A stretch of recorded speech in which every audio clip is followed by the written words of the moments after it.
অনেক সময় দেখা যায় আমাদের সমাজের তান্ত্রিক জাদুঘররা মানুষদের ঘর বাড়িতে জিনকে চালান করে দেয়, আর ওই চালনা করা জিনটা ওই ঘরটিতে এসে বিভিন্ন ধরনের তাণ্ডব চালাতে শুরু করে দেয়। এমনকি এটাও আবার দেখা যায় ওই চালানি জিনটা ওই ঘরের ফ্যামিলি সদস্যদের মধ্যে হতে কারোর না কারোর উপরেও পর্যন্ত ভর করে বসে। এহেন পরিস্থিতির শিকার যদি আপনি হয়ে থাকেন তাহলে আজকের এই ভিডিওটি আপনার জন্য অত্যন্ত গুরুত্বপূর্ণ এবং জরুরি।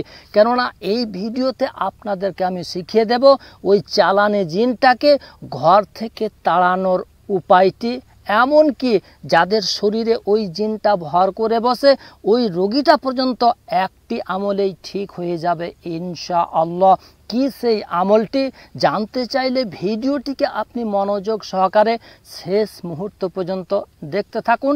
আর চ্যানেলে নতুন এসে থাকলে টুক করে চ্যানেলটিকে সাবস্ক্রাইব করে দিয়ে পাশের বেল বাটনটিকে দাবিয়ে রেখে দিন এই ধরনের নতুন নতুন আরও ভিডিওর নোটিফিকেশন পাওয়ার জন্য। চলুন মূল বিষয়টার দিকে এবার এগিয়ে যাওয়া যাক। আমি হারুন রশিদ, আপনারা দেখছেন হানাফি কেল্লা মিডিয়া।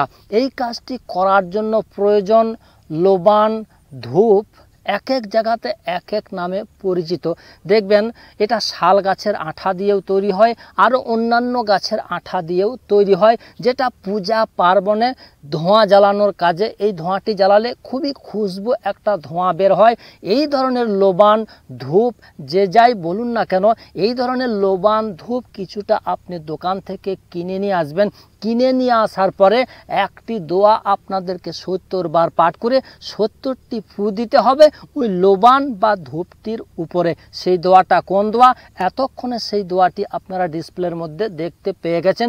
দোয়াটি আপনাদেরকে একবার আমি পড়ে শুনিয়ে দিচ্ছি। দোয়াটি হচ্ছে বিসমিল্লাহির রহমানির রহিম ওয়া হাফিজনা মিন কুল্লি শাইতানির রাজিম।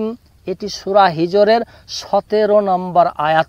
এই আয়াতটি 70 বার পাঠ করে ওই ধূপ বা ধনির উপরে, লোবানের উপরে আপনি 70টি ফু লাগিয়ে দেবেন।